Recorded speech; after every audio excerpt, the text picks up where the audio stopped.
Marami na ako nagawang iba't ibang klaseng maha blanca at ito ang isa sa aking paborito. Creamy at napakaraming mais. Kung naghahanap ka ng classic na maha blanca, yung nagsiset na malaala pudding yung texture, hindi ito yun. Ang texture nito ay creamy, medyo magsiset siya ng bahagya, pero hindi katulad ng classic. Syempre, hindi talaga kompleto ang maha blanca kapag walang dahon ng saging. Itong aking recipe, matagal ko na itong ginagawa. Creamy maha blanca, kaya naman po pwede kayo maglaro sa mga flavorings nito, katulad ng chocolate maha blanca, ube maha blanca, at kahit ano pa. Dito ay wala muna akong apoy at tinunaw ko lang muna dito yung ating cornstarch at tubig. I-on na natin yung ating apoy to medium heat. Ilagay na natin yung the rest pang mga ingredients.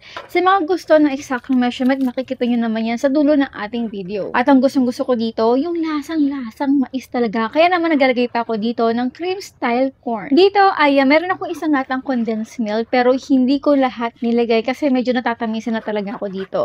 Again, haluin natin, lutuin lang natin for a few minutes at ilagay na natin ito agad-agad sa ating mga lianerang gagamitin. At syempre, alam ko na mahilig talaga kayo sa mga kakanin at panghimagas na katulad nito. Pakicomment naman kung ano pa yung gusto nyo makita dito sa ating channel. Yan po tayo. Creamy.